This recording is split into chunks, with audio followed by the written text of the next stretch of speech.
La bona lletra, amb Vicent Ussó. Hola, Vicent.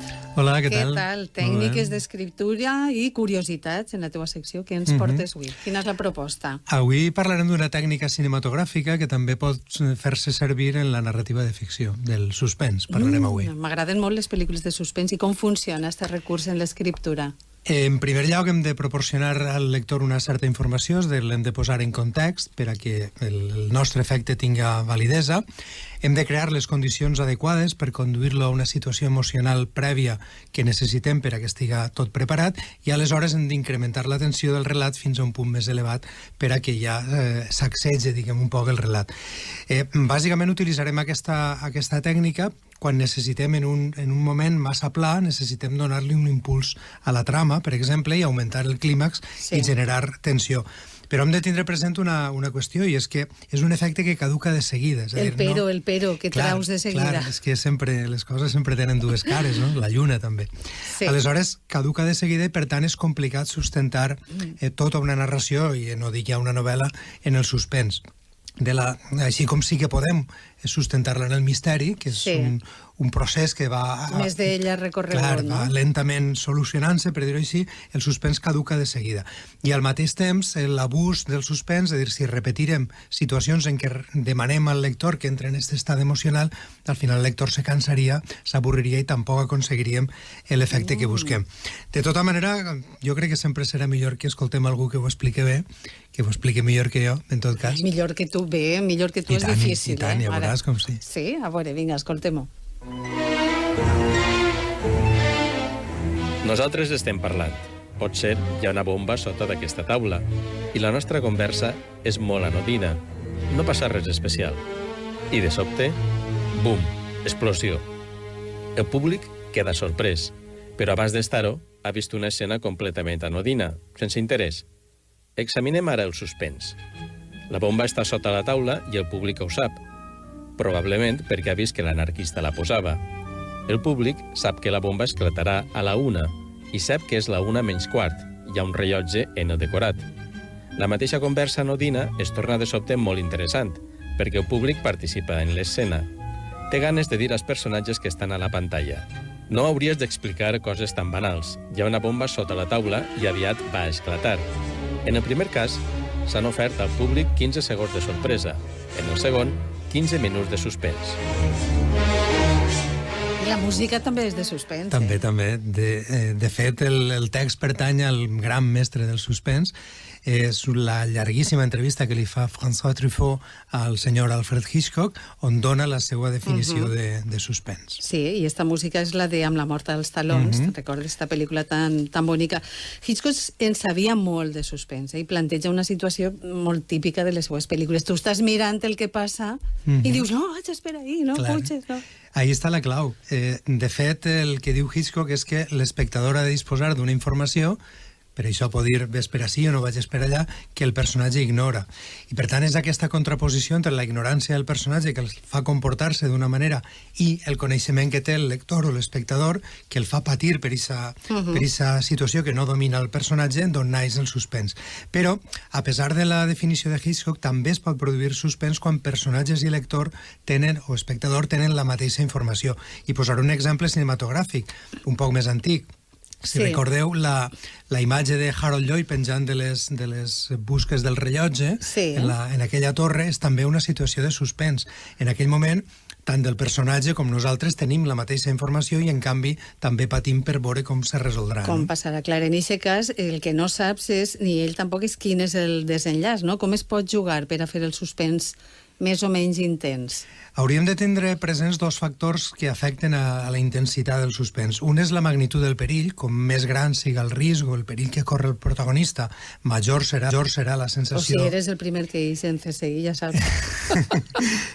I l'altra qüestió és la mateixa importància del personatge. No és el mateix que siga el protagonista com que siga un personatge que acaba d'entrar en escena, no? Ara, això sí, té una condició necessària el suspens per a funcionar, i és que necessita un moment de pausa. És a dir, l'acció s'ha de paralitzar. Hitchcock parlava de 15 minuts, contraposant-los als 15 segons. Si no tenim aquesta pausa, que no serà de 15 minuts mai, i l'acció es paralitza i el lector li dona temps per assimilar la situació i per a que, diguem que el seu patiment vagi creixent fins al punt que nosaltres volem, no n'hi haurà suspens, n'hi haurà sorpresa, n'hi haurà un cataclisme, si vols, però no hi haurà suspens. Per tant, necessitem que el lector tinga temps de fer-se, per exemple, la pregunta de què passarà. Si Harold Lloyd cau de seguida, no n'hi ha ocasió de fer-se aquesta pregunta. Per tant, necessitem aquesta pausa. Sense la pausa, com dic, tindrà un esglai, però no patirà el suspens. Ara bé, a diferència del cine, la dificultat principal d'aquesta pausa en narrativa és com omplim de paraules una situació d'impàs, no? Com es fa una pausa, no? Perquè en el cine tens les imatges, tens la música, la banda sonora... I les imatges poden canviar sense anar-se'n del context. Pots enfocar uns ulls, l'expressió d'una cara, però com es fa en narrativa? És més complicat precisament perquè l'hem d'omplir en paraules i no podem repetir-nos. No podem dir, per exemple, Harold Lloyd està penjada de la búsqueda que marca les 3 i va caure. Ara està penjada de la búsqueda de les 4 i va caure. O 3 pàgines en blanc. No pot ser, això és impossible. Per tant, n'hi ha recursos per a fer aquestes coses.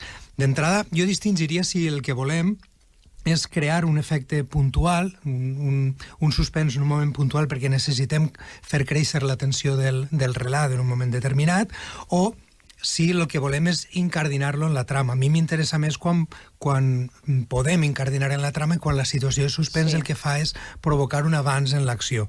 Però jo crec que serà millor també si escoltem algú dels autors que ha gestionat millor... Tenim un altre exemple? Clar, un altre exemple. Este més literari. Baixava. Sense parar, inevitablement baixava. Vaig lluitar panteixant a cada oscil·lació. M'encogia convulsivament a cada pas del pèndol. Els meus ulls seguien la seva cursa cap a dalt o a baix, amb l'ansietat de la més inexpressable desesperació. Les meves parpelles es tancaven espasmòdicament a cada descens, encara que la mort haguera estat per a mi un alleujament, inefable.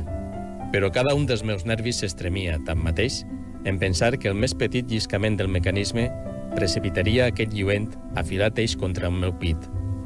Era l'esperança la que feia estremir els meus nervis i contraure el meu cos. Era l'esperança. Aquesta esperança que triomfa encara al poltre del suplici, que xiuxiueja a l'oïda dels condemnats a mort, fins i tot als calabossos de la Inquisició. Caram, que manera de patir, no? Sí, és un fragment del Poe i el pèndol, del senyor Edgar Allan Poe, que és un dels grans mestres del suspens. El protagonista veu com el pèndol, que porta una mena de navatja a l'extrem, va descendint sobre ell en un pou, a poc a poc. I això que comentàvem que és tan difícil de fer, que és com gestionar aquest descens, que és sempre monòton, que sempre igual, el senyor Poe ho fa d'una manera extraordinària. Estem davant d'un suspens en el que personatge i lector tenen la mateixa informació i no obstant això funciona, i la gràcia està en que l'autor és capaç d'aguantar l'escena sense resoldre-la fins al final, que no ho explicarem, clar, no farem spoilers. No, doncs ja sabem que és com fer el suspens. El suspens en narrativa de ficció. Tenim alguna idea de com fer-lo. Temps ara per als microcontes, els microrelats dels oients, i ja sabeu que si us animeu a enviar-nos un relat heu de seguir les següents indicacions.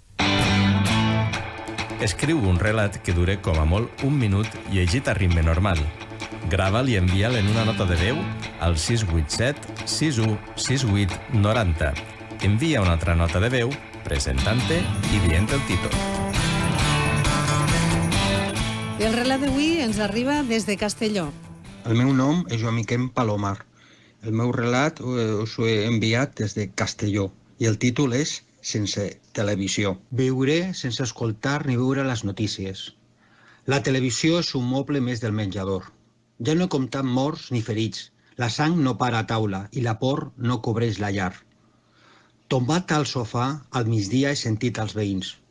Cogeré el coche y lo atropellaré. Es una puta. Estás loco, escucha.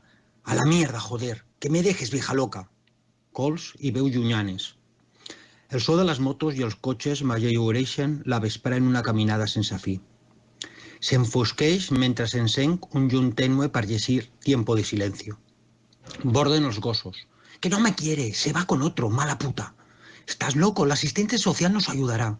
Una mierda, una mierda, una mierda. És una puta. A les 9 comença el telediari. JV a tancar les finestres mentre sopava davant de la presentadora. Caram. Tensió, no n'hi ha suspens, però n'hi ha Tensió i insults. molta, sí. Un poc basant-se sobretot en els diàlegs, no? Sí. La tensió la proporcionen els diàlegs.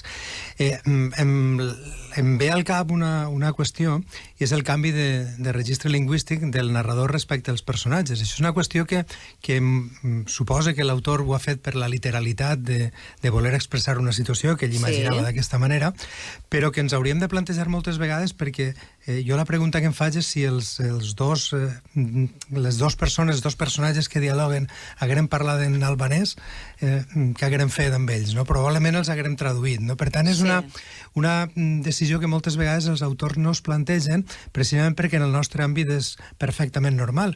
Però, clar, quan optes per una llengua per a fer narrativa, has d'optar, al meu parer, de totes, perquè si no, no podries fer excepcions, hauries de... També pot ser que hagi passat, saps què? No. No ho saps. Que escrivirà el relat abans de que començaren les emissions d'A Punt. També és possible. I les cadenes que anava escoltant en casa eren totes en castellà, perquè no es podia escoltar... També és possible, sí, no, clar. El que passa és això, que jo ho dic simplement perquè molta gent no es planteja aquesta situació. Sí, i és una qüestió és una qüestió que jo invite a reflexionar, no dic que estigui ni bé ni malament. Cada autor té les seues opcions i són totes molt, molt respectables. Moltes gràcies, Joan Miquel, per enviar-nos el relat. El farem arribar un llibre. A tu fins la setmana que ve. Molt bé, fins la setmana que ve. Adéu. Adéu.